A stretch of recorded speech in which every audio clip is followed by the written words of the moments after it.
அதாவது தொழுகிறதுல எங்களுக்கு எப்படி நன்மை இருக்குதோ அதே போல பிற மனிதர்களோடு நாம் சேர்ந்து வாழ்கிற போது, பிற மனிதர்களுக்காக நாங்கள் வாழ்கிற போது, அவங்களுக்காக நாம் டைம் ஒதுக்குற போது, அவங்களுக்காக எங்களால் முடிஞ்ச ஏதாவது உதவிகளை செய்கிற போது, ஒத்தாசைகளை செய்கிற போது, நல்ல விஷயத்துக்கு தூண்டுதலாக இருக்கிற போது, இதன் மூலமாகவும் நாங்கள் நன்மையை பெற்றுக் கொண்டிருக்கிறோம்.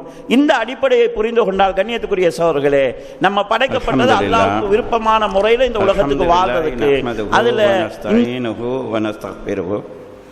ونؤمن به ونتوكل عليه ونعوذ بالله من شرور أنفسنا ومن سيئات أعمالنا من يهده الله فلا مضل له ومن يضلل فلا هادي له وأشهد أن لا إله إلا الله وحده لا شريك له وأشهد أن محمدا عبده ورسوله أما بعد فقد قال الله تعالى في محكم تنزيل العليم وفرقان المجيد يا أيها الذين آمنوا اتقوا الله حق تقاته ولا تموتن إلا وأنتم مسلمون وقال أيضا يا أيها الناس اتقوا ربكم الذي خلقكم من نفس واحدة وخلق منها زوجها وبث منهما رجالا كثيرا ونساء واتقوا الله الذي تساءلون به والأرحام إن الله كان عليكم رقيبا وقال أيضا يا أيها الذين آمنوا اتقوا الله وقولوا قولا سديدا يصلح لكم أعمالكم ويغفر لكم ذنوبكم ومن يطع الله ورسوله فقد فاز فوزا عظيما.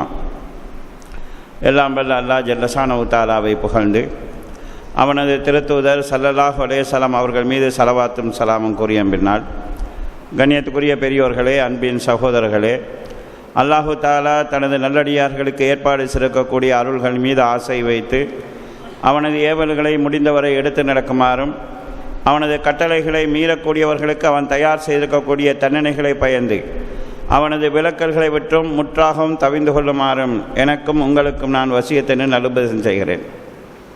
அன்பின் சகோதரர்களே, இன்றைய இந்த ஹுத்பா உரையில் நாம் படைக்கப்பட்டதனுடைய நோக்கத்தையும் அந்த நோக்கத்தை எப்படி இலகுவாக நாம் அடையலாம், நிறைவேற்றலாம் என்பதையும் சுருக்கமாக சொல்லலாம் நினைக்கிறேன்.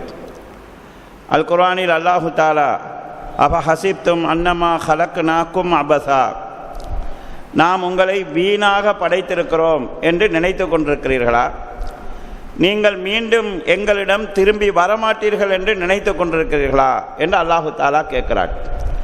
மனித இனம் வீணாக படைக்கப்படவில்லை என்று அல்லாஹு தஆலா சொல்கிறார். மனித இனம் மட்டுமல்ல, இந்த உலகத்தில் படைக்கப்பட்ட ஒவ்வொன்றும் ஏதோ ஒரு காரணத்துக்காக படைக்கப்பட்டிருக்கிறது. காரணம் இல்லாமல் அல்லாஹு தஆலா எதையும் படைக்கவில்லை என்பதை குர்ஆன் சொல்கிறது. மனிதனையும் ஜின்னையும் அல்லாஹ் ஏன் படைத்தான் என்பதை அல்லாஹு தஆலா அல் குர்ஆனில் கூறுகிற போது, வமா ஹலக்துல் ஜின்ன வல் இன்ஸ இல்லா லியஅபுதூன், ஜின்களையும் மனிதர்களையும் என்னை வணங்குவதற்காகத்தான் நான் படைத்திருக்கிறேன், அதை தவிர வேறு எந்த காரணத்துக்காகவும் நான் படைக்கவில்லை என்று அல்லாஹு தஆலா சொல்கிறார். இந்த வசனம் நாம் படைக்கப்பட்ட நோக்கத்தை சொல்கிறது. நாம் படைக்கப்பட்ட நோக்கத்தை சரியாக அடைய வேண்டுமென்றால் இந்த வசனத்தை நாம் சரியாக புரிய வேண்டும். இல்லை என்றால் நாம் படைக்கப்பட்ட நோக்கத்தை தவற விடுவோம், அது எமக்கான அழிவாக அமையும். எனவே இந்த வசனத்தை நாம் புரிய வேண்டும். அல்லாஹ் தனக்கு இபாதத் செய்வதற்காக எங்களை படைத்ததாக சொல்கிறார். பொதுவாக இபாதத் என்றால் நாம் தமிழிலே வணக்கம் என்று சொல்வோம். அபத என்ற அரபு சொல்லுக்கு அர்த்தம் கட்டுப்பட்டான், அடிமையாக வாழ்ந்தான் என்பதாகும். இந்த வசனத்தை இன்னொரு மொழியிலே நாம் மொழிபெயர்ப்பு செய்வதாக இருந்தால், எனக்கு கட்டுப்பட்டு வாழ்வதற்காக, எனக்கு மட்டுமே அடிபணிந்து வாழ்வதற்காக, எனக்கு அடிமையாக வாழ்வதற்காகத்தான் மனிதர்களையும் ஜின்களையும் நான் படைத்தேன் என்று அல்லாஹு தஆலா சொல்கிறார். அன்புள்ள சகோதரர்களே, நாம் வணக்கம் என்று சொல்லக்கூடிய விஷயத்தை பொதுவாக மக்கள் சுருக்கமாக விளங்கியிருக்கிறோம். வணக்கம் என்று கேட்டால் தொழுகையை சொல்வோம், நோன்பை சொல்வோம், ஹஜ்ஜை சொல்வோம். இவற்றை நாம் வணக்கம் என்று புரிந்து வைத்திருக்கிறோம். இவையெல்லாம் வணக்கம் என்பதிலே சந்தேகம் கிடையாது, இதெல்லாம் இபாதத்தான். ஆனால் இபாதா என்பதை இஸ்லாமிய அறிஞர்கள் சற்று விரிவாக சொல்வார்கள். அல்லாஹ் விரும்பக்கூடிய, அல்லாஹ் அங்கீகரிக்கக்கூடிய சொல் செயல் அனைத்துமே இபாதத்தில் வட்டத்துக்குள்ளே வரும். எதையெல்லாம் அல்லாஹ் விரும்புகிறானோ அது இபாதத்தாக அமையும். எதையெல்லாம் அல்லாஹு தஆலா அங்கீகரிக்கிறானோ அது இபாதத்தாக அமையும். இந்த அடிப்படையில் இபாதத் என்கிற சொல் சற்று விரிவானது. அப்படி விரிவாக நாம் புரிந்து கொண்டால்தான் நாம் படைக்கப்பட்டது அல்லாஹ்வுக்கு இபாதத் செய்ய என்பதை எங்களால் சரியாக புரிந்து கொள்ள முடியும். இஸ்லாமிய வணக்கங்கள் வணக்கமாகவே அல்லாஹ் கடமையாக்கியது சிலது இருக்கிறது. உதாரணமாக தொழுகை, அதுக்கு நேரம் இருக்கும், அளவு இருக்கும், செய்ய வேண்டிய முறை இருக்கும். இப்படித்தான் ஸ்டார்ட் பண்ணணும், இப்படித்தான் முடிக்கணும் என்கிற வழிகாட்டல் இருக்கும். இது அல்லாத வாழ்வோடு சம்பந்தப்பட்ட பல விஷயங்கள் இருக்கிறது. அதை அல்லாஹ் விரும்புகிறான், ஆனால் அதுக்கு அளவு இருக்காது, செய்ய வேண்டிய டைம் இருக்காது. ஒவ்வொரு உதாரணமாக பணக்கார முஸ்லிமும் ஜும்மா தொழுகிற போது 2 ரக்காயத்தான் தொழணும், ஏழை முஸ்லிமும் 2 ரக்காயத்தான் தொழணும். இது யாருக்கும் வித்தியாசம் கிடையாது. ஆனால் ஜக்காத்தை எடுத்துக்கொண்டோன்னா பணக்காரனுக்கு தான் கடமை, ஏழைக்கு கடமை இல்லை. சதக்காவை எடுத்துக்கொண்டால் அவரவர் வசதிக்கு ஏற்ப, அவருக்கு கிடைக்கிற டைமுக்கு ஏற்ப, அவர்கிட்ட இருக்கிறதுக்கு ஏற்ப அவர் செலவு செய்யலாம். ஒரு நாளைக்கு எவ்வளவு என்பது கிடையாது, ஒரு நாளைக்கு எத்தனை முறை சதக்கா என்பது கிடையாது. இப்படி ஒரு வித்தியாசம் இபாதத்தில் இருக்குது. இது அல்லாமல் எங்களுடைய அன்றாட வாழ்க்கை நடைமுறைகள் இருக்கிறது. இந்த அன்றாட வாழ்க்கை நடைமுறைகளையும் நாம் நமது நல்ல எண்ணத்தினாலும் பின்பற்றுகிற முறையினாலும் இபாதத்தாக மாற்றிக்கொள்ளலாம். இதையும் நாம் புரிந்து கொள்ள வேண்டும். அன்புள்ள சகோதரர்களே, அப்படி புரிந்து கொள்ளாமல் இபாதத்தை சுருக்கமாக விளங்கி கொண்டால், தொழுகை நோன்பு என்று விளங்கி கொண்டால், அப்போ நாங்கள் படைக்கப்பட்டிருக்கிறது வெறுமனே தொழுகிறதுக்காக மட்டுமா, நோன்பு பிடிக்கிறதுக்காக மட்டுமா என்று மனிதன் நினைக்கிற போது இஸ்லாத்தை விட்டு தூரமாகிறார். இஸ்லாம் என்பது கடைப்பிடிப்பதற்கு மிகவும் லேசானது, செய்வதனால் அதிகமாக நன்மையை பெற்றுத்தரக்கூடிய இலகுவான வழிமுறைகளை அல்லாஹும் ரசூலும் எங்களுக்கு சொல்லி தந்திருக்கிறார். அன்புள்ள சகோதரர்களே, இஸ்லாம் எப்படி இபாதத்தை விரிவாக ஆக்கியிருக்கிறது என்று பாருங்கள். நாம் ஹதீஸ்களிலே பார்க்கலாம். ஒரு சஹாபி இப்னு மஸ்ஊத் ரலியல்லாஹு அன்ஹு அவர்கள் நபி ஸல்லல்லாஹு அலைஹி வஸல்லம் அவர்களிடத்திலே வந்து கேட்கிறார்கள், அல்லாஹ்வுக்கு மிக விருப்பமான அமல் எது என்று கேட்கிறார்கள். நபி ஸல்லல்லாஹு அலைஹி வஸல்லம் அவர்கள் அஸ்ஸலாத்து அலா வக்திஹா, உரிய நேரத்தில் தொழப்படக்கூடிய தொழுகை என்று சொல்கிறார்கள். இங்கே ஒரு இபாதத்தை சொல்கிறார்கள். இன்னொரு சந்தர்ப்பத்திலே ரசூல் ஸல்லல்லாஹு அலைஹி வஸல்லம் அவர்கள் அஹப்புன் நாஸ் இலல்லாஹ் அன்பஹும் லின்னாஸ், மனிதர்களில் அல்லாஹ்வுக்கு மிக விருப்பமானவர்கள் யார் என்றால், பிற மனிதர்களுக்கு யார் பயனுள்ளவர்களாக வாழ்கிறார்களோ அவர்கள்தான் மனிதர்களுக்கு மிக விருப்பமானவர்கள். உங்களால் அடுத்தவர்களுக்கு ஏதாவது பயன் இருந்தால், உங்களுக்கு அடுத்தவர்களுக்கு ஏதாவது நன்மை இருந்தால், அது நீங்கள் அல்லாஹ்வுக்கு விருப்பமானவர் என்பதற்கான அடையாளம். தொடர்ந்து நபி ஸல்லல்லாஹு அலைஹி வஸல்லம் சொல்கிறார்கள், அஹப்புல் அமாலி இலல்லாஹ், அல்லாஹ்வுக்கு மிக விருப்பமான அமல் என்ன என்று கேட்டால், சுரூருன் ததுகுலுஹு ஃபி கல்பி முஸ்லிம், இன்னொரு முஸ்லிமுடைய மனசில் உள்ளத்தில் நீ ஏற்படுத்தக்கூடிய சந்தோஷம், இது அல்லாஹ்வுக்கு மிக விருப்பமான இபாதத் என்று ரசூல் ஸல்லல்லாஹு அலைஹி வஸல்லம் சொல்றாங்க. உன்னால் அடுத்தவர்களுக்கு நன்மை செய்ய முடியும் என்றால், பயனளிக்க முடியுமாக இருந்தால், அது அல்லாஹ்வுக்கு நீ மிக விருப்பமானவன் என்பதற்கான அடையாளம். உன்னால் இன்னொரு முஸ்லிமை சந்தோஷப்பட வைக்க முடியுமாக இருந்தால், உன்னால் அவனுக்கு ஒரு சந்தோஷம் கிடைக்குமாக இருந்தால், அதுதான் அமல்களில் சிறந்தது. தொடர்ந்து ரசூல் ஸல்லல்லாஹு அலைஹி வஸல்லம் சொல்றாங்க, உன்னால் அடுத்தவனுடைய ஒரு கஷ்டத்தை போக்க முடியுமாக இருந்தால், அடுத்தவனுடைய ஒரு கடனை அடைக்க முடியுமாக இருந்தால், பசித்த ஒருவனுக்கு உன்னால் உணவு கொடுக்க முடியுமாக இருந்தால், அதுதான் அல்லாஹ்வுக்கு விருப்பமான அமல் என்று ரசூல் ஸல்லல்லாஹு அலைஹி வஸல்லம் சொல்றாங்க. இந்த 2 ஹதீஸையும் பாருங்கள். இப்னு மஸ்ஊத் ரலியல்லாஹு அவர்கள் விருப்பமான அமல் எது என்று கேட்கிற போது உரிய டைமுக்கு தொழுவது என்று ரசூல் ஸல்லல்லாஹு அலைஹி வஸல்லம் சொன்னார்கள். அடுத்தது எது என்று கேட்கிற போது தாய் தந்தையோடு நல்ல முறையில் நடந்து கொள்வது என்று சொன்னார்கள். அடுத்தது எது என்று கேட்கிற போது அல்லாஹ்வுடைய பாதையில் அறப்போர் புரிவது என்று சொன்னார்கள். ஆனால் இந்த ஹதீஸிலே ரசூல் ஸல்லல்லாஹு அலைஹி வஸல்லம் அவர்கள் மனிதர்களில் அல்லாஹ்வுக்கு ரொம்ப விருப்பமானவர், பிற மனிதர்களுக்கு நன்மை செய்பவர்.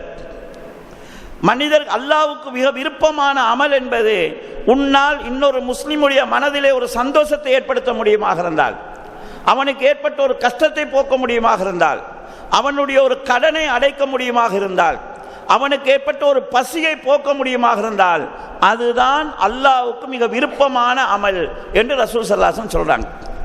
அப்ப இபாதத்தை ரசூல் ஸல்லல்லாஹு அலைஹி வஸல்லம் அவர்கள் தொழுகை, நோன்பு போன்ற விஷயங்களோடு மட்டும் சுருக்காமல் நாம் சமுதாயத்தோடு வாழ்கிற போது செய்கிற செயல்பாடுகளையும் வணக்கமாக சொல்கிறார்கள். ஆனால் இது வணக்கமாக அமைவதற்கு அடிப்படையான 2 விஷயம் இருக்கணும். ஒன்று, அதை செய்யும் போது புகழுக்காக பேருக்காக இல்லாமல் அல்லாஹ்வுக்காக என்று செய்ய வேண்டும். நீ இன்னொரு முஸ்லிமுக்கு சந்தோஷத்தை ஏற்படுத்துறன்னா அவனுக்கு ஏதாவது ஒரு ஹெல்ப் பண்றது, அதனால் அவன் சந்தோஷப்படுவான். இதன் மூலமாக நீ அல்லாஹ்விடத்தில் கூலியை எதிர்பார்த்தால், கஷ்டத்தில் இருக்கிற ஒருவனை கஷ்டத்திலிருந்து விடுவித்தால், கடனில் இருக்கிற ஒருவனுடைய கடனை நீ அடைத்தால், இதை செய்தது அல்லாஹ்வுக்காக என்றிருந்தால் இது அல்லாஹ்வுக்கு மிக விருப்பமான அமல். இந்த அடிப்படையில் கண்ணியத்துக்குரிய சகோதரர்களே, முஸ்லிம் சமுதாயத்தில் ஒரு சமூக மட்டத்தில் 2 சாரார் இருக்கிறார்கள். சில மக்கள் வணக்க வழிபாட்டில் அதிக ஈடுபாடு உடையவங்களாக இருப்பாங்க. 5 நேரம் அழகா தொழுவாங்க, சுன்னத்தான தொழுகைகள் தொழுவாங்க, நோன்பு பிடிப்பாங்க. ஆனால் மக்களோடு மக்களாக கலந்து வாழ மாட்டார்கள். அடுத்த மக்களுடைய பிரச்சனைக்கு எதுக்குமே அவங்க போக மாட்டாங்க. தான் உண்டு தன் பாடுண்டு இருப்பாங்க. இதை இஸ்லாம் அவங்களுடைய தனிப்பட்ட இபாதத்தை வரவேற்றாலும் சமூகத்தோடு சேர்ந்து வாழ்கிற வாழ்க்கையை தான் இஸ்லாம் சிறப்பிக்கிறது. இன்னும் சில மக்கள் இருப்பாங்க, மக்களுக்கு பிரச்சனைனா முன்னால் வந்து நிற்பாங்க. அவங்களுக்கு ஏதாவது நோய் நொடினா ஹெல்ப் பண்ணுவாங்க. ஒரு ஜனாசா விழுந்துட்டா அந்த ஜனாசாவை ஹாஸ்பிட்டல் எடுக்கிறது, கொண்டு வர்றது, அடக்கிறது, குழி தோன்றது, கபரு தோன்றது, எல்லா வேலையிலும் செய்வாங்க. ஆனால் அவங்கள்ட்ட அடிப்படையான கடமையான 5 நேர தொழுகை கூட அவங்கள்ட்ட இருக்காது. இந்த 2 போக்குக்கும் இடைப்பட்டதாகத்தான் இஸ்லாம் சொல்லுது. உங்களுடைய தனிப்பட்ட இபாதத்துக்கள் அதை செஞ்சு கொண்டு பிற மனிதர்களோடு நீங்கள் நல்ல முறையில் வாழ்வதுங்கிறது எங்களுடைய வாழ்க்கை அப்படியே இபாதத்தாக மாற்றுறதுக்கான வழியாக இருக்கும். இது ஒரு பகுதி, இதை நாம் கவனத்தில் கொள்ள வேண்டும். சில சகோதரர்கள் சமூக சேவையில் ஆர்வம் உள்ளவங்களாக இருக்கிறாங்க. இது பெரிய நன்மையை பெற்று தரக்கூடிய விஷயம். நபி ஸல்லல்லாஹு அலைஹி வஸல்லம் அவர்களிடத்தில் அமல்களில் சிறந்தது எது என்ற ஒரு சந்தர்ப்பத்தில் கேட்கின்ற போது, துத்தைமு தஆம், சாப்பிட வழி இல்லாதவங்களுக்கு உணவு கொடுங்க, இதுதான் அமல்களிலே சிறந்ததுன்னு சொல்றாங்க.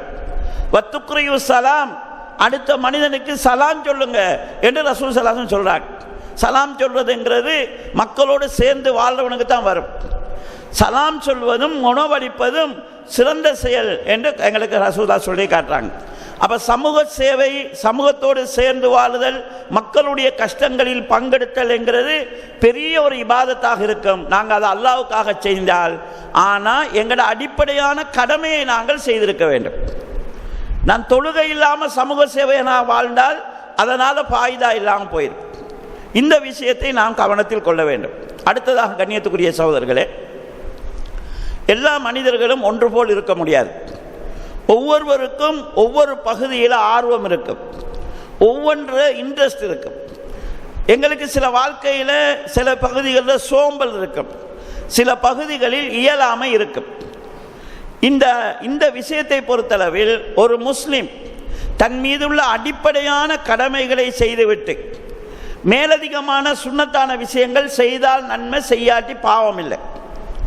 ஆனால் ஒவ்வொருவரும் தன்னை ஒரு மதிப்பீடு செஞ்சு கொள்ளணும். எனக்கு எந்த விஷயத்தில் இன்ட்ரெஸ்ட் இருக்குது, நான் எந்த விஷயத்தில் குறைவிடுறேன், அதை வேறொரு விஷயத்தில் நான் எப்படி அடைக்கலாம் என்கிற விஷயத்தை நாம் சிந்திக்க வேண்டும். உதாரணமாக ஒரு நாள் ஏழை சஹாபாக்கள் நபி ஸல்லல்லாஹு அலைஹி வஸல்லம் இடத்துல வராங்க. வந்து சொல்கிறாங்க, யா ரசூலல்லாஹ், ஸஹப அஹ்லு துஸூர் பில் உஜூர், இந்த பணக்கார சஹாபாக்கள் நன்மையில் எங்களை எல்லாம் முந்தி போயிட்டாங்க. பணக்கார சஹாபாக்கள் நன்மையில் எங்களை முந்திட்டாங்க. எப்படி முந்திட்டாங்கன்னு சொன்னால், யுசல்லூன கமா நுசல்லி, நாம் தொழுவது போல் அவர்களும் தொழுகிறார்கள். வயசூமூன கமா நசூமோ, நாம் நோன்பு பிடிக்கிற மாதிரி அவங்களும் நோன்பு பிடிக்கிறாங்க. ஆனால் அவங்கள்ட்ட காசு இருக்குது, எங்கள்கிட்ட காசு இல்லை. காசு இருக்கிறதுனால அவங்க சதக்கா செய்கிறாங்க, ஜகாத்து கொடுக்குறாங்க, அதனால் நன்மையில் எங்களை முந்தி போயிட்டாங்க என்று ரசூல் ஸல்லல்லாஹு அலைஹி வஸல்லம் இடத்துல ஏழை சஹாபாக்கள் சொல்கிறாங்க. அப்போ ரசூல் ஸல்லல்லாஹு கேட்குறாங்க, அல்லாஹு தாலா சதக்கா செய்கிறதுக்கான வழியை உங்களுக்கு ஏற்படுத்தலையா? பணக்காராக்களுக்கு மட்டுமா அல்லாஹ் சதக்காக்குரிய வழியை வச்சிருக்கிறான், உங்களுக்கும் அல்லாஹு தாலா சதக்காவுக்குரிய வழியை வைக்கலையா என்று கேட்டுவிட்டு ரசூல் ஸல்லல்லாஹு அலைஹி வஸல்லம் சொல்கிறாங்க, நீங்கள் சொல்லக்கூடிய ஒவ்வொரு அல்லாஹு அக்பரும் சதக்காவாகும், ஒவ்வொரு அல்ஹம்துலில்லாவும் சதக்காவாகும், ஒவ்வொரு லா இலாஹ இல்லல்லாவும் சதக்காவாகும். தபஸ்ஸுமுக ஃபீ வஜ்ஹி அஹீக சதக்கா, உன் சகோதரன் முஸ்லிமை பார்த்து புன்முறுவல் பூப்பதும் சதக்காவாகும். அல் அம்ரு பில் மஅரூஃபி வன் நஹி அனில் முன்கர் சதக்கா, நன்மையை ஏவுவதும் சதக்கா, தீமையை தடுப்பதும் சதக்கா என்று சொல்லி கொண்டு வந்து ரசூல் ஸல்லல்லாஹு அலைஹி வஸல்லம் இந்த செய்தி பல ரிவாயத்துக்களில் வருகிறது. ஒரு ரிவாயத்தில் சொல்கிறாங்க, வஃபீ பில்லை அஹதிக்கும் சதக்கா, உங்களில் ஒருவர் தன் மனைவியோடு தாம்பத்தியத்தில் ஈடுபடுவதும் சதக்கா என்று சொல்கிறாங்க. இப்போ சஹாபாக்களுக்கு தக்பீர் சதக்காவில் சந்தேகம் வரலை, அல்ஹம்துலில்லாஹ் சதக்கா என்பதில் சந்தேகம் வரலை, நன்மையை ஏவுவது தீமையை தடுப்பது சதக்கா என்பதில் சந்தேகம் வரலை. ஆனால் ஒருவர் குடும்ப வாழ்க்கையில் ஈடுபடுவதும் சதக்காவாகுமா என்று சந்தேகம் வந்து கேட்குறாங்க. யா ரசூலல்லாஹ், எங்களில் ஒருவர் தன் ஆசையை போக்கிக் கொள்வதற்காக தன் மனைவியோடு இல்லறத்தில் ஈடுபட்டால் அதுவும் சதக்காவாகுமா என்று கேட்குறாங்க. அப்போ நபி ஸல்லல்லாஹு அலைஹி வஸல்லம் கேட்குறாங்க, எல்லா மனிதனுக்கும் அல்லாஹ் ஆசையை வச்சிருக்கிறார். இந்த ஆசையை ஒரு மனிதன் தான் திருமணம் முடிக்காத ஒரு பெண்ணோடு ஹராமான முறையில் செய்தால், தீர்த்து கொண்டால் அவனுக்கு தண்டனை இருக்குதா இல்லையான்னு கேட்டாங்க. தண்டனை இருக்குது. அப்போ ஹராமான முறையில் செய்தால் தண்டனை இருக்குது என்றால், ஹலாலான முறையில் அதை தீர்த்து கொண்டால் அல்லாஹ் அதற்கு நன்மையை கொடுப்பான் என்று ரசூல் ஸல்லல்லாஹு அலைஹி வஸல்லம் சொல்கிறாங்க. வேறு ஒரு அறிவிப்பில் நபி ஸல்லல்லாஹு அலைஹி வஸல்லம் அவர்கள், உன் மனைவியின் வாயில் நீ ஊட்டி விடுகிற ஒரு கவலை உணவும் உனக்கு சதக்கான்னு சொல்கிறாங்க. அதில் ஒரு நிபந்தனையை சேர்த்து சொல்கிறாங்க, தபுத்தகி வஜ்ஹல்லா, அல்லாஹ்வின் பொருத்தத்தை நாடி உன் மனைவியின் வாயில் ஒரு கவலை உணவை நீ ஊட்டினால் அதுவும் உனக்கு சதக்காவாகும் என்று ரசூல் ஸல்லல்லாஹு அலைஹி வஸல்லம் சொல்கிறாங்க. இப்போ இந்த ஹதீஸை நல்லா யோசிச்சு பாருங்க, இபாதத்தா ரசூலுல்லாஹ் எவ்வளோ விரிவாக சொல்கிறாங்கன்னு சொல்லி. இன்னொரு அறிவிப்பில் ரசூல் ஸல்லல்லாஹு அலைஹி வஸல்லம் சொல்கிறாங்க, வழி தெரியாமல் தடுமாறி கொண்டிருக்கிறவருக்கு வழிகாட்டி கொடுப்பதும் சதக்கா. ரோட் தெரியாமல் தடுமாறார், எங்கே போகிறோன்னு தெரியலை, நீங்கள் ரோட் காட்டி கொடுக்குறீங்க, அது சதக்கா என்று ரசூல் ஸல்லல்லாஹு அலைஹி வஸல்லம் சொன்னாங்க. ஒருவர் வாகனத்தில் ஏற போகிறாரு, அவரால் ஏற இயலாமல் இருக்கிறார், அவரை ஏறுறதுக்கு நீங்கள் ஹெல்ப் பண்ணுறீங்கன்னா அதுவும் சதக்கா என்று ரசூல் ஸல்லல்லாஹு அலைஹி வஸல்லம் சொன்னாங்க. அன்றைக்கு இருந்த வாகனம் குதிரை, கழுதை, ஒட்டகம், ஏற கஷ்டப்படுறாரு, நீங்கள் ஏறுறதுக்கு அவருக்கு ஹெல்ப் பண்ணுறீங்க. அல்லது ஒரு வாகனத்தில் ஏற போகிறார், கையில் அவரோட பொருள் இருக்குது, அவரோட பேக் இருக்குது அவரோட கையில். குதிரையில் ஒட்டகத்தில் ஏறும்போது பேக்கை தூக்கிட்டு ஏற இயலாது, அதை வச்சுட்டு ஏறுனா ஏறினதுக்கு பிறகு குனிஞ்சு எடுக்க இயலாது. வாகனத்தில் ஏறக்கூடிய ஒருவருக்கு அவருடைய பொருட்களை தூக்கி கொடுப்பதும் சதக்கா ரசூல் ஸல்லல்லாஹு அலைஹி வஸல்லம் சொல்கிறாங்க. உங்களோட கையில் வாளி இருக்குது, இன்னொரு அதில் கயிறு இருக்குது, இன்னொருவருடைய கையில் வாளி இருக்குது, கவுறு இல்லை, கிணத்திலிருந்து தண்ணி அள்ளி அவருடைய வாளியில் நீங்கள் ஊற்றி விடுவதும் சதக்கா என்று ரசூல் ஸல்லல்லாஹு அலைஹி வஸல்லம் சொல்கிறாங்க. அப்போ இந்த சதக்கா என்கிற அந்த நன்மையை, அதாவது ஏழை சஹாபாக்கள் நன்மையில் பணக்கார சஹாபாக்களுக்கு போட்டி போடுறதுக்கு ரசூலுல்லாஹ் சொல்கிற வழி, உன்கிட்ட காசு இல்லாட்டி பிரச்சனை இல்லை, சுப்ஹானல்லாஹ் சொல்லு, அல்ஹம்துலில்லாஹ் சொல்லு, அல்லாஹு அக்பர் சொல்லு, இது சதக்கான்னு ரசூலுல்லாஹ் சொல்கிறாங்க. உன்னால் பணத்தை செலவழிக்க முடியாதுன்னு சொன்னால் உன்னோட உடம்பால் ஹெல்ப் பண்ணு, ஒரு பொருளை தூக்கி கொடு, வழி தெரியாதவனுக்கு வழியை காட்டி கொடு, வாகனத்தில் ஏற முடியாமல் இருக்கிறவனுக்கு அவனுக்கு ஹெல்ப் பண்ணு, இது சதக்கான்னு சொல்கிறாங்க. உன்னால் அதுக்கும் செய்யலாதா, நன்மையை ஏவு தீமையை தடு, இதுக்கும் சதக்கான்னு சொல்கிறாங்க. உன்னால் ஒன்றுமே செய்யலான்னு சொன்னால் உன்ட மனைவிக்கு உன்ட பிள்ளைக்கு ஹலாலா உழைச்சி அல்லாவுக்காக இதை நான் செய்கிறேனுங்கிற எண்ணத்தோடு உன் குடும்பத்துக்குரிய உதவியை நீ செய், அது சதக்கான்னு சொல்கிறாங்க ரசூல் ஸல்லல்லாஹு அலைஹி வஸல்லம். அடிமட்டமாக நீ இல்லற வாழ்க்கையில் அல்லாவுக்காக அல்லாவுடைய சட்டத்தை கடைபிடிச்சுத்தான் நான் என் மனைவியோடு என் ஆசையை தீர்த்து கொள்கிறேன் என்கிற எண்ணத்தோடு இல்லற வாழ்வில் ஈடுபட்டால் அதுவும் சதக்கா என்று ரசூல் ஸல்லல்லாஹு அலைஹி வஸல்லம் சொல்கிறாங்க. கண்ணியத்துக்குரிய சகோதரர்களே, இந்த ஹதீஸில் நன்மையின் வாசல்களை ரசூல் ஸல்லல்லாஹு அலைஹி வஸல்லம் விரிவாக்கி இருக்கிறாங்க. என்னால் நன்மை செய்யறதுக்கு வழி இல்லைன்னு யாருமே யோசிக்க முடியாத அளவுக்கு அதை விரிவாக அதனுடைய வாசலை ரசூல் ஸல்லல்லாஹு அலைஹி வஸல்லம் அவர்கள் பல கோணங்களில் திறந்து வைக்கிறாங்க. இதில் நாங்கள் புரிஞ்சு கொள்ள வேண்டிய ஒரு விஷயம் என்னன்னு கேட்டால், அல்லாஹு தாலா உலகத்தில் எல்லாருக்கும் எல்லாத்தையும் ஒன்று போல் கொடுப்பதில் அப்படி கொடுத்தா உலகம் இயங்காது. இந்த ஊரில் இருக்கிற எல்லாருமே பணக்காரனாக இருந்தார், யாருமே கூலி வேலை செய்ய மாட்டாங்கண்டா ஊர் இயங்காது, ஊர் நாரி போயிடும். ஊரில் உள்ள அதாவது குப்பை போட்டு அழுறதுக்கு ஆதரிக்க மாட்டாங்க. உலகம் இயங்க வேண்டும் என்றால் மனிதர்களுக்கு மத்தியில் பொருளாதாரத்தில் வித்தியாசம் இருக்க வேண்டும். எல்லாரும் டாக்டராக இருந்தால் யாரும் மருந்தெடுக்க மாட்டாங்க. ஒரு ஊர் இருந்தால் 2 டாக்டர் இருக்கணும், 100 நோயாளி இருக்கணும், அந்த நோயாளியை ஏற்றி போகிறதுக்கு ஒரு 10 ஆட்டோ டிரைவர் இருக்கணும், 2 பாமசி இருக்கணும், அந்த பாமசிக்கு மருந்து போடுறவங்க இருக்கணும். இதனூடாக உலகம் இயங்கி கொண்டிருக்கும். இதுதான் அல்லாஹ்வுடைய ஏற்பாடு. என்னிடத்தில் என்ன இருக்குதோ அதை வைத்து நான் அல்லாஹ்வை எப்படி நெருங்கிறது, என்னிடத்தில் இல்லாததை நான் எந்த வழியில் அடைக்கிறது, இதை நான் தெரிந்து கொள்ள வேண்டும். உங்களுக்கிடத்தில் பணத்தால நன்மை தேட முடியாதென்றால் நீங்கள் திக்ரால நன்மையை தேடுங்க, உடல் உழைப்பால நன்மையை தேடுங்க என்று ரசூல் ஸல்லல்லாஹு அலைஹி வஸல்லம் அவர்கள் வழிகாட்டுகிறார்கள். இதில் இன்னொரு விஷயம் நாம் புரிந்து கொள்ள வேண்டியது என்னன்னு கேட்டால், அல்லாஹு தாலா எங்களுக்கு தந்திருக்கக்கூடிய அருளை நாங்கள் மதிப்பீடு செய்யணும். அல்லாஹ் எனக்கு தந்தது என்ன, எனக்கு தந்ததில் நான் கூடுதல் பங்கெடுக்கணும். அல்லாஹ் உங்களுக்கு பணத்தை அதிகமாக தந்திருக்கிறானா, பணத்தால் செய்கிற நன்மைகளில் நீங்கள் கூட கவனம் செலுத்துங்க. அல்லாஹ் உங்களுக்கு அறிவு அதிகமாக தந்திருக்கிறானா, அறிவால் செய்யக்கூடிய பங்களிப்பை நீங்கள் அதை கூடுதலாக செய்யுங்க. உங்கள்கிட்ட பணமும் இல்லை, போதிய அளவில் அறிவும் இல்லையா, உடல் உழைக்கக்கூடிய வாய்ப்பு அல்லாஹ் உங்களுக்கு தந்திருக்கிறானா, உடலால் நீங்கள் செய்யக்கூடிய விஷயத்தில் உங்களுக்கு நன்மையை தேடிக்கொள்ளுங்க. பணமும் இல்லை, வசதியும் இல்லை, வாய்ப்பும் இல்லை, உடல் உழைப்பும் இல்லை, உடைந்து போயிட்டோம், வயசில் இருக்கிறோம்னு சொன்னால் யாராலையும் ஏலாண்டு சொல்ல முடியாத லேசான வழிதான் திக்ருங்கிறது. ரசூல் ஸல்லல்லாஹு அலைஹி வஸல்லம் எவ்வளோ அழகாக சொல்கிறாங்கன்னு சொன்னால், வல்ஹம்துலில்லாஹி சுப்ஹான் அல்லாஹி வல்ஹம்துலில்லாஹி தம்லவுல் மீசான் அவ் தம்ல ஆனி மா பைன சமாவாத்தி வல்லர். நீங்கள் சொல்லக்கூடிய சுப்ஹான் அல்லாஹ் என்கிற வார்த்தை, அல்ஹம்துலில்லாஹ் என்கிற வார்த்தை உங்களுடைய நன்மை தட்டின் மீசானை பாரமாக்கும். நன்மையின் தீமையை நிற்கிற போது உங்களுடைய வலது பக்க தட்டை அது பாரமாக்கும், அதை நிறைக்கும் என்று சொல்லிட்டு அந்த ஹதீஸ் அறிவிப்பாளர் இன்னொரு வாசகத்தை சொல்றாங்க. மீசான நிறைக்கும் சொன்னாங்களா, அல்லது வானத்துக்கும் பூமிக்கும் இடைப்பட்ட அளவு அந்த நன்மையை நிறைக்கும் சொன்னாங்களான்றது அவருக்கு அதை சொல்றாங்களா. நீங்க சொல்லக்கூடிய சுப்ஹான் அல்லாஹ்வும் நீங்க சொல்லக்கூடிய அல்ஹம்துலில்லாஹ்வும் உங்களுடைய மீசானை நிறைக்கும், அல்லது வானத்துக்கும் பூமிக்கும் இடைப்பட்ட அளவு உங்களுக்கு நன்மையை நிறைக்கி தரும் என்று ரசூல் ஸல்லல்லாஹு அலைஹி வஸல்லம் சொல்றாங்க. நீங்க வயசுல இருக்கிறீங்க, நோயாளியா இருக்கிறீங்க, படுத்த படுக்கையா இருக்கிறீங்க, உங்களால் இந்த சமூகத்துக்காக உழைக்க முடியாது என்று சொன்னால் லேசான், அதுக்கு உங்களால் நிறைய சுன்னத்து தொழ முடியாது, நோன்பு பிடிக்க முடியாது, கஷ்டத்தில் இருக்கிறீங்க, அடிப்படையான உங்களுடைய மார்க்க கடமையை செஞ்சு கொள்ளுங்க. அடிப்படையான மார்க்க கடமையை செஞ்சுட்டு சாதாரணமாக இந்த சுப்ஹான் அல்லாஹ், அல்ஹம்துலில்லாஹ், அல்லாஹு அக்பர் இந்த லேசான திக்ருகள் மூலமாகவும் நீங்கள் படைக்கப்பட்ட நோக்கத்தை அடையலாம், நீங்கள் சொர்க்கத்துக்கு போகிற வழியை பெறலாம் என்பதை நபி ஸல்லல்லாஹு அலைஹி வஸல்லம் அவர்கள் எங்களுக்கு காட்டித்தாராங்க.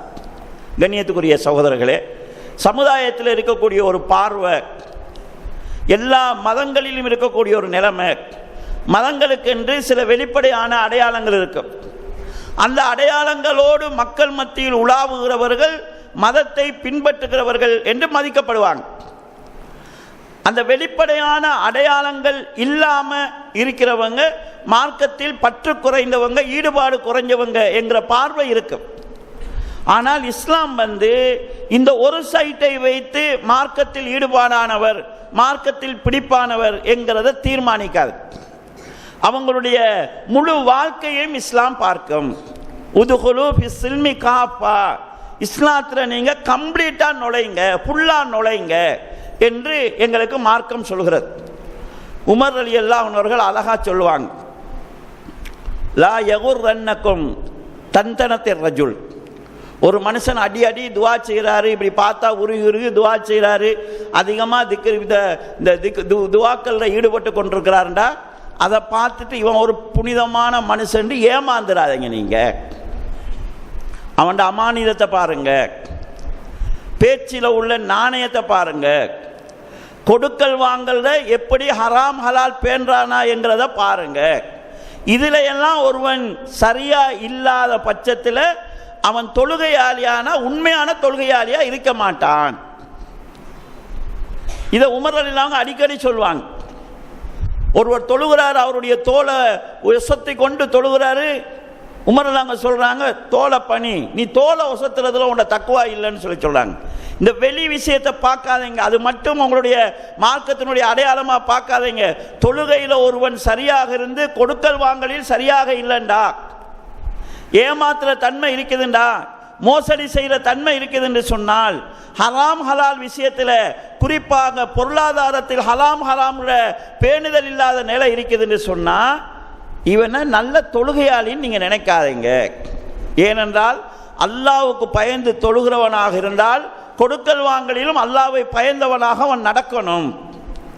மற்ற மனுஷனோட வாழ்கிற வாழ்க்கையிலையும் அந்த அச்சம் அவனுக்கு தெரியணும் என்கிறத சொல்லி காட்டுறாங்க. எனவே கண்ணியத்துக்குரிய சகோதரர்களே, எங்களால் மார்க்கமாக இபாதத்தாக நேரடியாக கடமையாக்கப்பட்ட விஷயங்களில் அடிப்படை கடமைகள் இருக்குது. உதாரணமாக 5 நேர தொழுகை, இதில் யாருக்கும் சலுகை இல்லை, எந்த நிலையிலையும் சலுகை இல்லை, இதை நம்ம செய்யணும். மேலதிகமாக சுன்னத்து தொழுகைகள் ஏராளமாக இருக்குது. உங்களால் எவ்வளோ இயலுமோ அவ்வளவு செய்யலாம். செஞ்சால் நன்மை, செய்யாட்டி குற்றம் இல்லை. ஆனால் எங்களுக்கு தெரியணும் என்கிட்ட எந்த பகுதியில் வீக்னஸ் இருக்குது, என்ன குறைபாடு இருக்குது, இந்த குறையை நான் எதனால் அடைக்கலாம், இந்த குறையை நான் எதனால் நிவர்த்தி செய்யலாம். இப்போ சாதாரணமாக நாங்கள் ஒரு மாணவன் எக்ஸாம் எழுதுகிறான். இப்போ அவனுக்கு தெரியும் கேள்வி ஒரு 8 கேள்வி வரும். இந்த 8 கேள்வியில் நான் 5 கேள்வி சரியாக செஞ்சால் பாஸ் ஆகிடலாம். ஆனால் எனக்கு தெரியுது இந்த கேள்வியில் கொஞ்சம் மிஸ் ஆகும், இந்த கேள்வியில் கொஞ்சம் மிஸ் ஆகும், இந்த கேள்வி எனக்கு தெரியாது என்று சொன்னால், தெரியாத கேள்வி எனக்கு தெரியுது, இந்த கேள்விக்கு எனக்கு தெரியாது, இந்த கேள்வியில் எனக்கு குறையக்கூடிய மார்க்ஸை இன்னொரு கேள்வியில் நான் எடுக்கக்கூடிய அளவுக்கு கவனம் செலுத்தி ஆகணும். அப்போ தான் எல்லாத்தையும் சேர்த்து பார்க்குற போது நான் பாஸ் ஆகிறேன். நன்மையின் தீமையும் மறுமையில் நிறுக்கப்படும். அப்படி நிறுக்கப்படுகிற போது என் நன்மை பக்கம் கூடணும். கூடுறதுக்கு நான் என்ன செய்யணும்னு சொல்லி சொன்னால், இதில் என்கிட்ட குறைபாடு இருந்தால் இன்னொன்று மூலமாக அந்த குறையை நிவர்த்திக்கிறதுக்குரிய வேலையை நான் செஞ்சிருக்கணும். ஆக கண்ணியத்துக்குரிய சகோதரர்களே, இந்த மதிப்பீடு ஏன்னா நாளை நான் என்னுடைய மறுமைக்காக, என்னுடைய கபருக்காக, மௌத்துக்கு பின்னால் உள்ள என்னுடைய வாழ்க்கைக்காக நான் முடிவு செய்ய வேண்டியிருக்கிறது. எனவே நாங்கள் எங்களால் எந்த பகுதியில் நம்ம கூடுதலாக ஈடுபடுறோம், எந்த பகுதி அல்லாஹ் எனக்கு தந்திருக்கிறது, எனக்கு ஏதாவது ஒரு விசேஷத்தை அல்லாஹ் தந்திருந்தாண்டா அதில் நான் கூடுதலாக அல்லாஹ்வை நெருங்குறதுக்குரிய விஷயத்தை, அல்லாஹ்வுடைய விருப்பத்தை பெறுறதுக்குரிய விஷயத்தை நாம் செய்யணும். இதில் அதாவது தொழுகிறதுல எங்களுக்கு எப்படி நன்மை இருக்குதோ அதே போல பிற மனிதர்களோடு நாம் சேர்ந்து வாழ்கிற போது, பிற மனிதர்களுக்காக நாங்கள் வாழ்கிற போது, அவங்களுக்காக நாம் டைம் ஒதுக்குற போது, அவங்களுக்காக எங்களால் முடிஞ்ச ஏதாவது உதவிகளை செய்கிற போது, ஒத்தாசைகளை செய்கிற போது, நல்ல விஷயத்துக்கு தூண்டுதலாக இருக்கிற போது, இதன் மூலமாகவும் நாங்கள் நன்மையை பெற்றுக்கொண்டிருக்கிறோம். இந்த அடிப்படையை புரிந்து கொண்டால் கண்ணியத்துக்குரிய சகோதரர்களே, நம்ம படைக்கப்பட்டது அல்லாஹ்வுக்கு விருப்பமான முறையில் இந்த உலகத்துக்கு வாழ்றதுக்கு. அதில் இந்த இபாதத்துக்கள், இந்த உலக வாழ்க்கையோட சம்பந்தப்பட்ட விஷயங்கள், இவற்றை நாம் சரியாக செய்து கொண்டால் எங்களுடைய மர்மை வாழ்க்கையை நம்ம வெற்றியாக ஆக்கிக் கொள்ளலாம். அடுத்ததாக கண்ணியத்துக்குரிய சகோதரர்களே, எங்களோட அன்றாட செயல்பாடுகள் இவற்றை நாம் செய்யும் போது ரசூல் ஸல்லல்லாஹு அலைஹி வஸல்லம் அவர்களுடைய வழிகாட்டலை பின்பற்றுவது, அந்த வழிகாட்டலை பின்பற்றுவதனூடாக நான் அல்லாஹ்வுக்கு கட்டுப்பட்டேன் என்கிறத நடைமுறையை சொல்கிறோம். உதாரணமாக நாங்கள் மலசல கூடத்துக்கு போகிறோம். நம்ம எப்படியோ உள்ளே போகத்தான் போகிறோம். ஆனால் ரசூல் ஸல்லல்லாஹு அலைஹி வஸல்லம் அவர்கள் மலசல கூடத்துக்கு போகும்போது இடது காலை முன் வச்சு போயிருக்கிறாங்க, வெளியே வரும்போது வலது காலை முன் வச்சு வந்திருக்கிறாங்க. அப்போ நாங்கள் பாத்ரூம் போகும்போது ரசூல்லா இடது காலை வச்சு முன்னால் போனாங்க, வரும்போது வலது காலை வச்சு வந்தாங்க. அதை நான் ஃபாலோ பண்ணினா நான் பாத்ரூமுக்கு போனாலும் ஒரு சுன்னத்தை பேணி இருக்கிறேன். அப்போ நான் அதை இபாதத்தாக மாற்றிக்கொள்வேன். உள்ளே போகும்போது ரசூல் ஸல்லல்லாஹு அலைஹி வஸல்லம் அவர்கள் அவுது பில்லாஹி மினல் குபுதி வல் கபாயித் என்று ஓதிட்டு போனாங்க. வெளியே வரும்போது குஃப்ரானக்கன்னு ஓதிட்டு வந்தாங்க. இதை நான் செய்யும் போது நான் பாத்ரூமுக்கு என்னுடைய சொந்த வேலைக்காக நான் போனாலும் அங்கும் நான் அல்லாஹ்வுக்கு கட்டுப்பட்டிருக்கிறேன். அதனால் நான் பாத்ரூம் போறதை இபாதத்தாக ஆக்கிக் கொள்ளலாம். இதே மாதிரி தூங்குறதை இபாதத்தை ஆக்கிக் கொள்ளலாம், சாப்பிடுவதை நான் இபாதத்தை ஆக்கிக் கொள்ளலாம். ஆக முழு வாழ்க்கையையும் அல்லாஹ்வுக்கு கட்டுப்பட்டதாக, அல்லாஹ்வுடைய தூதருடைய வழிமுறைக்கு உட்பட்டதாக ஆக்கிக் கொள்ளலாம். நாங்கள் இப்படி பார்த்தோம்னு சொல்லி சொன்னால் இஸ்லாத்தில் வாழ்றதுங்கிறது லேசி. சில பேர் யோசிக்கிற இபாதத்துன்னா அதையே செஞ்சுட்டு எங்களுக்கு ஏழுமா உழைக்கிற இல்லையா, பொண்டாட்டியை பார்க்கறது இல்லையா, பிள்ளைய பார்க்கலையான்னா உழைக்கிறதும் பொண்டாட்டியை பார்க்கறதும் பிள்ளைய பார்க்கறதுமே இஸ்லாத்தில் இபாதத்தான். நீ அதை அல்லாஹ்வுக்காக செய். உழைக்கிறத ஹலாலா முறையா உழை, அது ஒரு பெரிய ஒரு இபாதத் என்கிற வழிமுறையை இஸ்லாம் சொல்கிறது. ஒரு முறை ஒரு யுத்தத்துக்கு சஹாபாக்கள் போறாங்க. அந்த வழியில் ஒரு இளைஞர் அவருடைய உழைப்புக்காக போறார். பார்த்தா சரியான கட்ஸான ஆளாகிறார். சஹாபாக்களே பேசிக்கொள்றாங்க, நல்ல கட்ஸா ஆஜானுபாகமான ஆளா இருக்கிறாரு, இவரெல்லாம் போருக்கு வந்தால் எவ்வளோ நல்லா இருக்கும், எவ்வளவு சிறப்பாக இருக்கும் என்று சஹாபாக்கள் பேசிக்கொள்றாங்க. நபி ஸல்லல்லாஹு அலைஹி வஸல்லம் அவர்கள் சொல்கிறார்கள், அவர் தன் தாய் தந்தையை கவனிப்பதற்காக போனால் அவரும் அல்லாஹ்வுடைய பாதையில் தான் இருக்கிறார். தன் மனைவி மக்களுக்கு ஹலாலாக உழைத்து அவர்களுக்கு உணவு கொடுக்கறதுக்காக அவர் போனால் அவரும் அல்லாஹ்வுடைய பாதையில் தான் இருக்கிறார். நீங்கள் உங்களோட பிள்ளைக்கு ஹராத்தை கொடுக்காம ஹலாலா கொடுக்கணும்னு நினைக்கிறீங்களே, ஹலால் சாப்பிடணுங்கிறது அல்லாஹ்வுடைய கட்டளை. அதை நீங்கள் பேணணும்னு நினைச்சிங்கடா அதுலேயும் நீங்கள் அல்லாஹ்வுக்கு கட்டுப்படுறீங்க. ஆனால் அதை எப்போ இபாதத்தை ஆக்கலாம்னு சொன்னால், தொழுகை இல்லாமல் நல்ல உழைப்பில் நான் செய்கிறேன் அதனால் நான் அதை இபாதத்தை ஆக்கணும். அடிப்படை கடமை சரியாக இருக்கணும். 5 நேரம் தொழுது கொண்டு ஹலாலாக உழைங்க, அதனால் உங்களோட இந்த இபாதத்தையும் செய்கிறீங்க, அந்த உழைப்பும் இபாதத்தாக அமையும். 5 நேர கடமையை செஞ்சு கொண்டு பெற்றோருக்குரியதை செய்யுங்க, உங்களோட பிள்ளைகளுக்குரியதை செய்யுங்க, உங்களுக்கு மனைவிக்குரியதை செய்யுங்க. எல்லாத்தையுமே இஸ்லாம் வணக்கமாக ஆக்கி எல்லாத்துக்கும் நன்மைக்குரிய வழியாக ஆக்கியிருக்கிறது. இந்த அடிப்படையில் இஸ்லாம் என்கிறது பின்பற்றுவதற்கு மிக இலகுவான. இஸ்லாம்னு சொல்லிச்சுன்னா 24 மணி நேரம் பள்ளிக்குள்ளே இருக்கிறதுங்கிறது கிடையாது. நம்ம பள்ளிக்குள்ளே இருந்தால் எப்படி அல்லாஹ்வுக்கு கட்டுப்பட்டு இருப்போமோ அதே போல் வெளியில் அல்லாஹ்வுக்கு கட்டுப்பட்டு எங்களுடைய வாழ்க்கையை அமைச்சுக் கொள்வது. இந்த அடிப்படையை புரிந்து கொண்டால் இந்த வசனத்தை நாங்கள் நடைமுறைப்படுத்தலாம், நாம் படைக்கப்பட்ட நோக்கத்தை ஈடு செய்யலாம் என்கிற அடிப்படையை புரிந்து கொள்வோம். எல்லாம் வல்ல அல்லாஹ் ஜல்ல ஸனாஹு தஆலா இந்த அடிப்படையில் எங்களுடைய வாழ்க்கையை முழுமையாக இஸ்லாத்துக்கு உட்பட்டதாக ஆக்கிக் கொள்வதற்கு எனக்கும் உங்களுக்கும் தௌஃபீக் செய்வானாக. வாஹிரு தஅவானா அல்ஹம்துலில்லாஹி ரப்பில் ஆலமீன். அல்ஹம்துலில்லாஹி நஹ்மதுஹு வ நஸ்தஈனுஹு வ நஸ்தக்ஃபிருஹு வ நு'மினு பிஹி வ நதவக்கலு அலைஹி வ நஊது பில்லாஹி மின் ஷுரூரி அன்ஃபுஸினா வ மின் ஸய்யிஆத்தி அஅமாலினா மை யஹ்திஹில்லாஹு ஃபலா முதில்ல லஹு வ மை யுத்லில் ஃபலா ஹாதிய லஹு வ அஷ்ஹது அல்லா இலாஹா இல்லல்லாஹு வஹ்தஹு லா ஷரீக லஹு வ அஷ்ஹது அன்ன முஹம்மதன் அப்துஹு வ ரசூலுஹு அம்மா பஅத். اللهم صل على محمد وعلى ال محمد كما صليت على ابراهيم وعلى ال ابراهيم انك حميد مجيد. اللهم بارك على محمد وعلى ال محمد كما باركت على ابراهيم وعلى ال ابراهيم انك حميد مجيد. கண்ணியத்துக்குரிய சகோதரர்களே, நபி ஸல்லல்லாஹு அலைஹி வஸல்லம் அவர்கள் ஒரு மனிதன் பிற மனிதர்களோடு பிற உயிர்களோடு நல்ல முறையில் நடந்து கொள்வதையும் பெரியோரு இபாதத்தாகவும் பெரியோரு நன்மையை பெற்று தரக்கூடிய விஷயமாகவும் எங்களுக்கு சொல்லித் தருகிறார்கள்.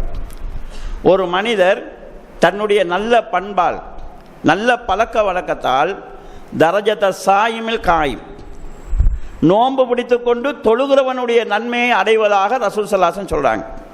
ஒரு ஆள் நோம்பாளியாக இருந்து தொழுது கொண்டிருக்கிறார், இன்னொரு மனிதர் நல்ல பண்பாட்டோடு பிற மனிதர்களோடு நடந்து கொண்டிருக்கிறார்.